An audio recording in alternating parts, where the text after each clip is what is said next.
Unfortunately, due to the press of official duties, President Wilkinson is unable to be with us today. However, yesterday he prepared a statement which he asked me to read to you at this time. The statement proceeds as follows.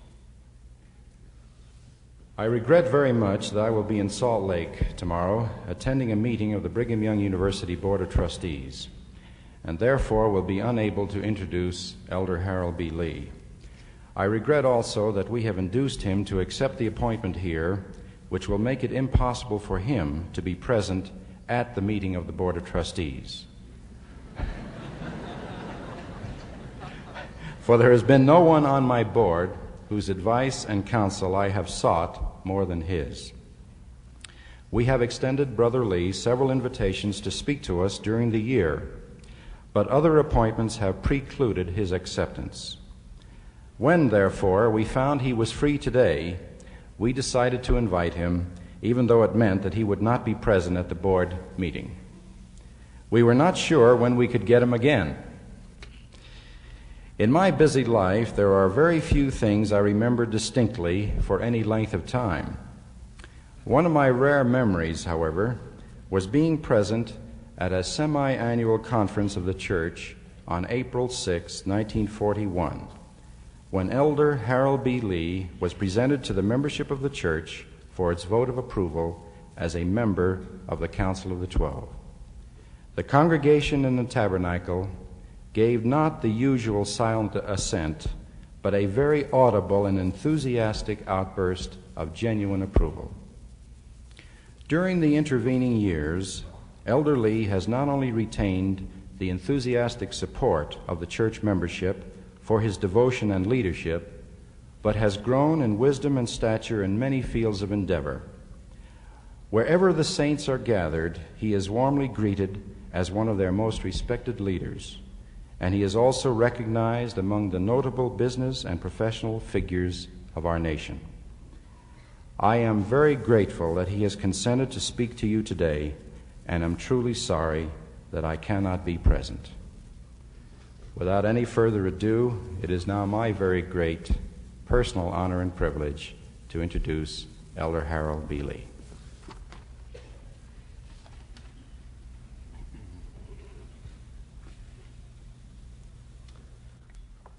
I would suppose that kind of an introduction would serve to temper the feeling that it wasn't sufficiently important for me to be at the Board of Trustees meeting in Salt Lake City today.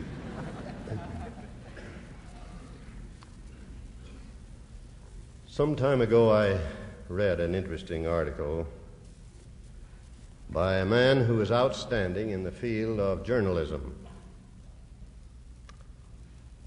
He was working for a firm which was wholly out of the line that he wanted to follow.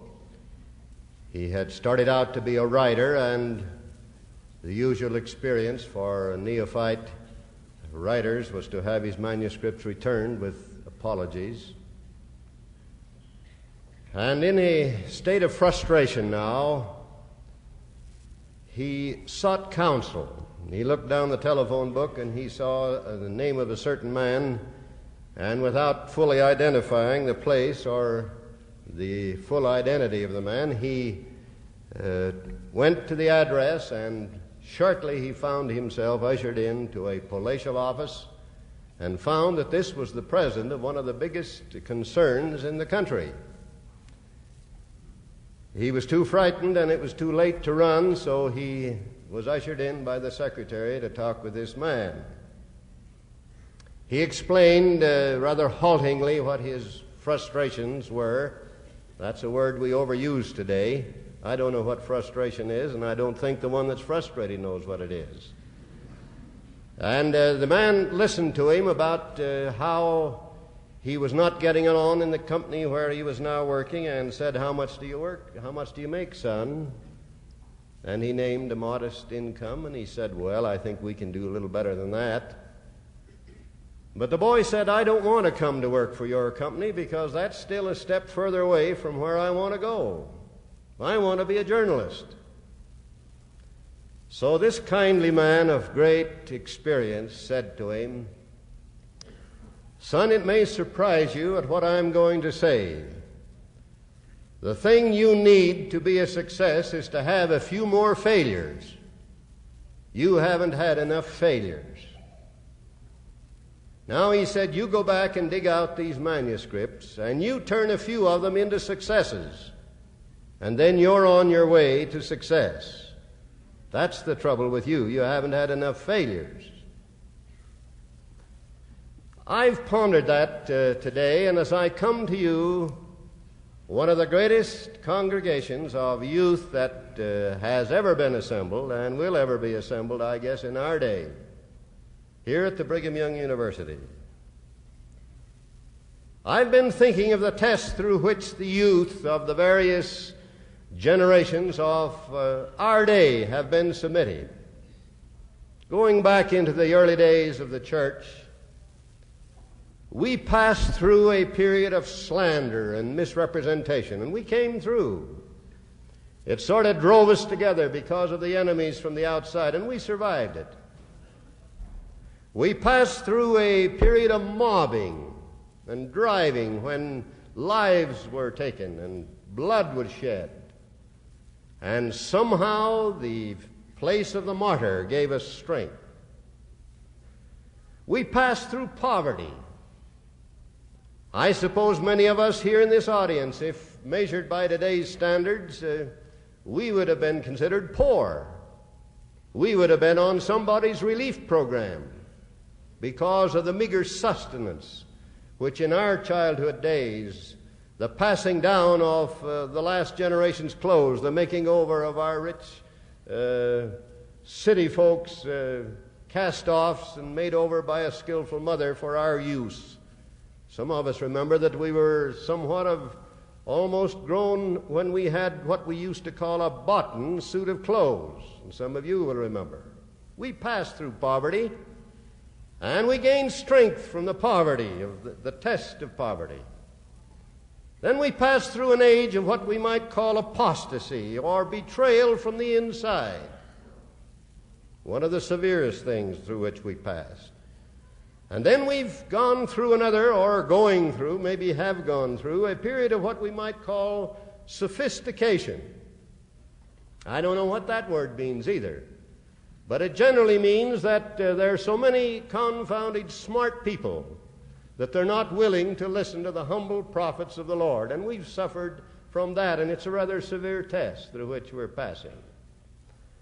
But today we're being tested and tried by another kind of test that I might call the test of gold, the test of plenty, affluence, ease, more than perhaps the youth of any generation have passed through the history, at least, of this church. And I'm wondering, as I sit now in the councils of men in various places, in this day of greatly expanded growth of college population with tremendous costs. We're talking of federal education as a way to ease the costs of so-called higher education. Men in high places are asking the question, are our standards in college education too low? Or there are a lot of college students who are attending college who really want to excel? Or are they attending college just because it's the popular thing to do, and they really are not prepared to put their heart into it? Or are we making college education too easy for them? Or are we really expecting the kind of sacrifice that makes for strength as a result of this education? Now, those are some soul-searching questions, but you can be sure that men in high station who are thinkers are asking the very questions about us. And we must one time, who sit in such places, ask similar questions. With that in mind, then, this may sound to you to be a strange dissertation upon a few matters that might be said to be negative rather than positive in their approach. I shall take then as something for a text, and you'll know what I started out to try to say if I depart largely therefrom, and that's what a text is for anyway. Shakespeare, you remember, ended one of his great expressions when he said, "Sweet are the uses of adversity." And all through my life, since I was forced to memorize it to pass a certain course, I wondered how in the world the uses of adversity could be sweet, which like a toad, ugly and venomous, wears yet a precious jewel in his head. And this our life, exempt from public haunt, finds tongues in trees, books in running brooks, sermons in stones, and good in everything. While I was back east this last month, I sat in on groups of businessmen in two of the great institutions back there. And there were three things that had excited the people back there and drawn their attention to the church. The first one was the possibility of George Romney as a political luminary, the American Motors president and the president of our Detroit stake. A lot of interest, favorable press about George Romney. The announcement of a new, they call it skyscraper. Some think we're going in the hotel business when they saw the pictures and the announcement of that big skyscraper up in Manhattan. And the third thing was the phenomenal successes of the BYU College Bowl. I noted that silence when I said that. As I sat around a luncheon table, and some of these had watched the performance of our students on the College Bowl, it's just wonderful, those students. What a great student body you must have to have such representatives. And I made a remark there that caused them to wonder, and it may cause you to wonder a little. I said probably it'll be the best thing for the BYU participants themselves if they lose one of these battles of wits. That may have sounded like disloyalty, but I'm not sure but what I was wholly right. What probably they needed more than anything else were a few more failures to make them the champions that they hoped one day to be heralded. I'd gone down to a conference down in Richfield, Utah some years ago, and early on Sunday morning I got a call from an anxious mother. She said, "This may not sound important to you, but my son is playing on the Richfield High School basketball team. They're all religious boys, they're members of the church, and they've been very devoted. And my son has said to them, 'Now, boys, let's be faithful in our attendance at Sunday school and sacrament meeting and priesthood meeting. Let's pay our tithing, let's have our prayers, so that we can win the basketball league.'" And so they went out and they had been successful. But last night, the Saturday night, they lost to the tail enders of the league. They were the champions. And they lost to the lowest ones on the totem pole. And then these boys said as they walked off the court, "Well, where did all that church going and praying get us anyway?" Now, she said, "Brother Lee, I wish you could say something because my son is kind of on the spot. I wish you'd say something." Well, the business of the morning sessions precluded any thinking about what I might say if I did say anything, until I got in the morning session of conference and I looked down at the first row, and here was the mother and the entire basketball team sitting right down in front of me. It was as much as to say, "Well, here we are now. What are you going to say about it? What are you going to do about it?" Well, with a bit of guidance and a bit of inspiration, I sought to say something the like of which I may say something about today, that probably their losses were some of the greatest gains they would have received from their basketball experience, and that out of failure, what had seemed to be failure had come in the period of various ages of the world the greatest of all the successes. Now it's about that for a few moments that I should like to address myself.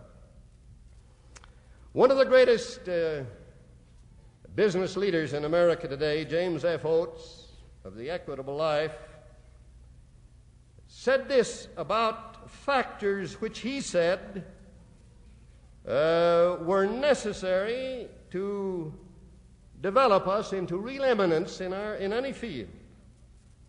He said, whatever may be the nature of our work or the character of our own vocational activity, eminence always involves the following. Then he gave 4 things, and I want you to mark them.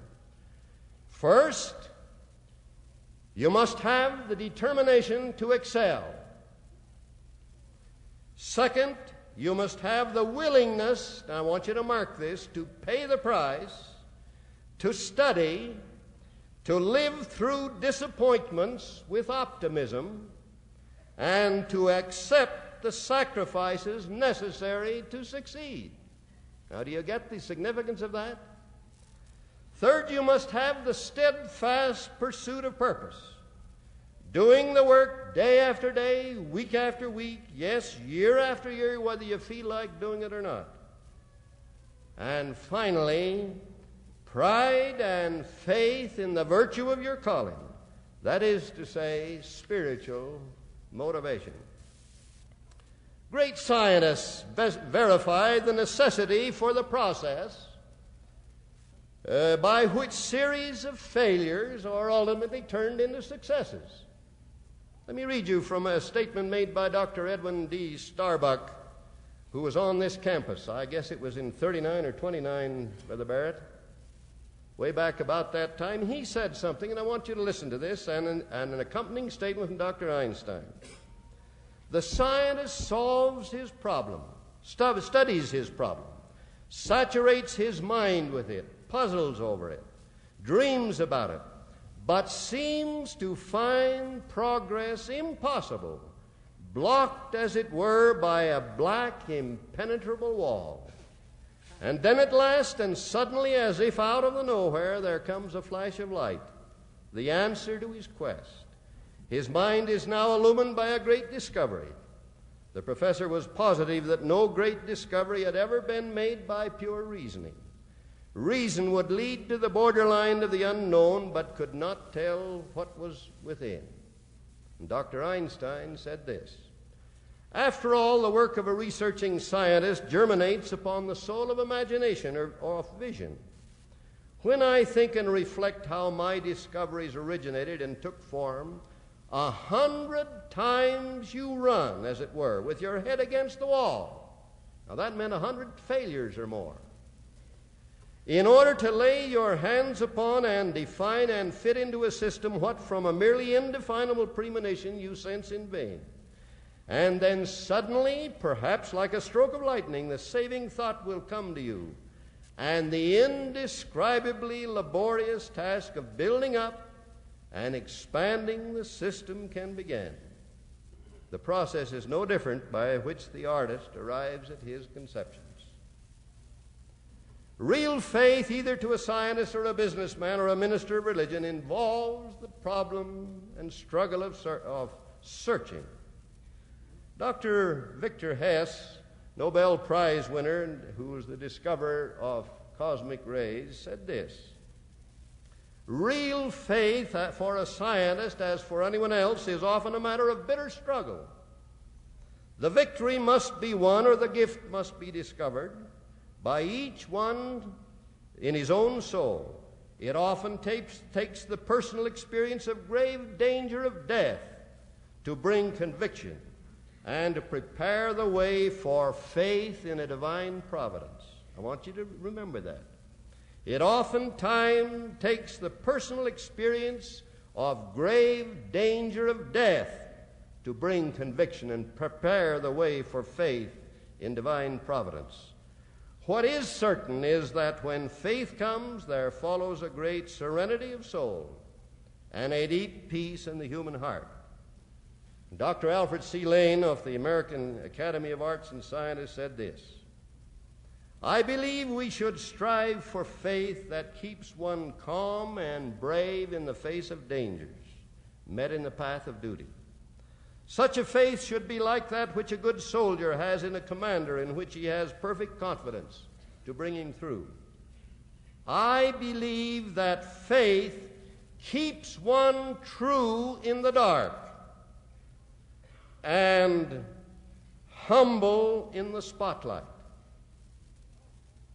But most important, I believe that faith works, brings hopes to fruition, and ideals to reality. Without faith, man is a cold creature, lost in the world of human progress. He has nothing to live for. He fears death. Fear distorts his outlook. He becomes but a human shell." Some of the greatest religious experiences have come out of some of the most terrifying experiences. Paul put this in summary, you remember, when he said of the Master, "Though he were the Son," meaning the Son of God, "yet learned he obedience by the things which he suffered." Then he added, "And being thus made perfect, he became the author of salvation unto all who would believe on him." He became the Son of God through suffering, in other words. He was probably remembering acutely his own spiritual victory after seeming defeat. He had set himself to a course of trying to destroy this thing called Christianity, when suddenly a blinding flash of light knocked him to the ground, and a voice spoke and said, "Saul, Saul, why persecutest thou me?" And he answered feebly, "Who is it, Lord?" And the Lord said, "I am Jesus whom thou persecutest." And then he added, "It is hard for thee to kick against the pricks." And he, Paul, trembling and astonished, said, "Lord, what wilt thou have me do?" And then the answer came back, "Thou shalt go to one Ananias in the city of Damascus," the very one that Paul had letters to continue to persecute. "Thou shalt go to Ananias, and he shall tell thee what thou shalt do." Now that was the last of the degradation of humility to which Paul was to be submitted. The Master's reference to his own adversities, he said to Joseph Smith, when in one of the lowest points of the prophet Joseph's suffering, "O Lord, where art thou? How long will it be before thine eyes can see, and thine ears can hear the piteous cries of thy saints, and their wrongs be avenged upon the heads of their enemies?" And the Lord, as though he'd taken a frightened child in his arms, said, "My son, peace be to thy soul. Thy troubles be but of a small moment, and if thou endure it well, God shall exalt thee on high, when all their lies shall fail." And then he said, "And if thou should be cast into the pit, or into the hands of murderers, and the sentence of death be passed upon thee, if thou be cast into the deep, if the billowing surge conspire against thee, if fierce winds become thine enemy, if the heavens gather blackness, and all the elements combine to hedge up the way, and above all, if the very jaws of hell shall gape open that mouth wide after thee, know thou, my son, all these things shall give thee experience, and shall be for thy good." I guess it would be difficult in the midst of persecution and suffering to wonder what good is going to come out of all this kind of trial and suffering. In the terrifying experience of the Master on the Mount of Temptation, after those 40 days of fasting and those terrifying temptations of Satan, it says, "And the angels came and ministered unto the Master." The first missionaries, you remember, who went to England were submitted to a terrifying experience. Just when the greatest harvest of this dispensation was about to be made, the four missionaries there in their sleeping quarters at Preston, England, witnessed for an hour and a half the marching parade of evil-looking devils who came, possessing every form and feature of men in the flesh, angry and desperate, cursing, profaning, threatening. They tell of the perspiration that they suffered and the extreme anguish. And finally the Lord delivered them, and when he got home, Heber C. Kimball said to the prophet, "What was the matter of us that we had to be, what had we done that we had to be submitted to such experience?" And Joseph surprised them when he answered, "No, Heber, at that time you were nigh unto the Lord. There was a veil between you and him, but you could not look upon him. When I heard it, it gave me a great joy, for then I knew that the work of God had taken root in that land. It was this that caused the devil to make a struggle to kill you." Joseph then related some of his own experiences in many contests he'd had with the evil one and said, "The nearer a person approaches the Lord, the greater will be manifested by the adversary to prevent the accomplishment of his purpose." John Taylor, in connection with this, said, "I heard the prophet Joseph Smith say to the 12, 'You will have all kinds of troubles and trials to pass through. And it is quite as necessary for you to be tried even as Abraham and other men of God. And,' said he, 'God will feel after you, and he will take hold of you and wrench your very heartstrings. And if you cannot stand it, you will not be fit for an inheritance in the celestial kingdom of God.'" As I've listened to every member of the 12 that's come in, they've related my experience. Within a week after my installation as a member of the 12, I listened to all who had preceded me, who were then living, relate their experience. And all were telling my story. It was put in language by one of the brethren who said, "One thing that I have learned since I came into the council of the 12, and that is that there's a devil." That may surprise you, but it verifies the very point that's made here. There are those who have said, and we sing, "Yeah, how I would like to have been when Jesus put his hands and took the little ones into his arms. How I'd like to have been when he stood on the Mount of Olives," and so on. And there are those who've said, "How I'd like to have been there to have defended the prophet Joseph when he was going through his trials." To these who thus say, President Kimball said, "There are many within hearing who would often wish that they could have been associated with the prophet. You imagine," said he, "that you would have stood by him when persecution raged, and he was assailed by foes from within and without. You would have defended him and delighted to have shown your integrity in the days of mobs and traitors. Let me say to you that many of you will see the time when you will have all the trouble and trial and persecution that you can stand, and plenty of opportunities to show that you are true to God and to his work. The church has before it many close places through which it will have to pass before the work of God is crowned with victory. To meet the difficulties that are coming, it will be necessary for you to have a knowledge of the truth of this work for yourselves.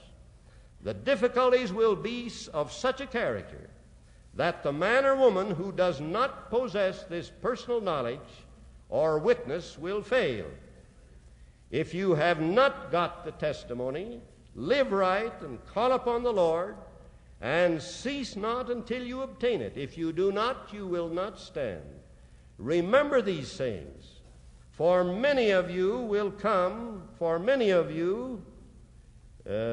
live to see them fulfilled. The time will come when no man or woman will be able to stand on borrowed light. Each of you will have to be guided with a light within himself. If you do not have it, how can you stand? Do you believe that? He asked. Adversity. The meeting with and the solving and the being up against the things of the opposition. President Clark used to relate a mythical story of a wise man who went to visit King Solomon.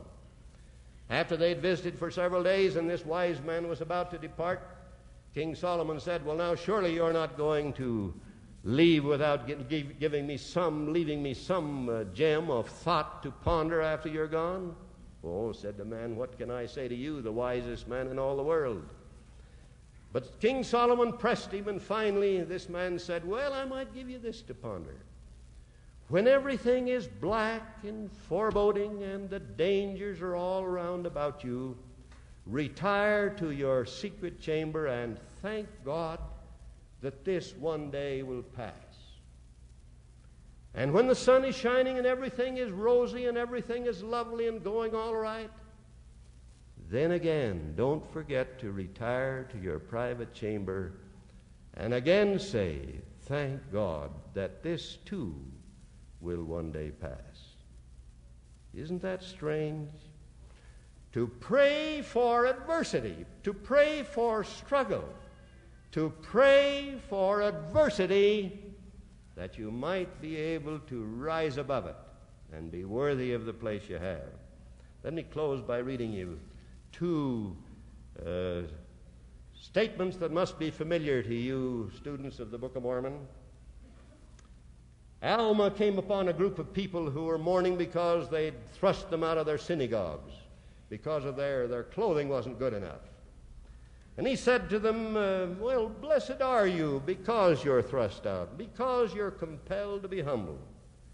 Because you're compelled to be humble, blessed are ye. For a man sometimes, if he's compelled to be humble, seeketh repentance. And now surely whosoever repenteth shall find mercy. And he that findeth mercy and endureth the end, the same shall be saved." And then you remember in Helaman, and thus we can see how false and also the unsteadiness of the hearts of the children of men. Yea, we can see that the Lord in his great infinite goodness does prosper and bless those who put their trust in him. Yea, we see that at the very time when he doth prosper his people, yea, in the increase of their fields, their flocks and their herds, and in gold and in silver, and in all manner of precious things of every kind and art, sparing their lives, delivering them out of the hands of their enemies, softening the hearts of their enemies that they should not declare war against them. Yea, and in fine, doing all things for the welfare and happiness of his people. Yea, then is the time that they do harden their hearts, and do forget their Lord their God, and do trample under their feet the Holy One. Yea, and this because of their ease, and their exceeding great prosperity. And thus we see that except the Lord doth chasten his people with many afflictions, yea, except he doth visit them with death and with terror, and with famine, and with all manner of pestilence, they will not remember him.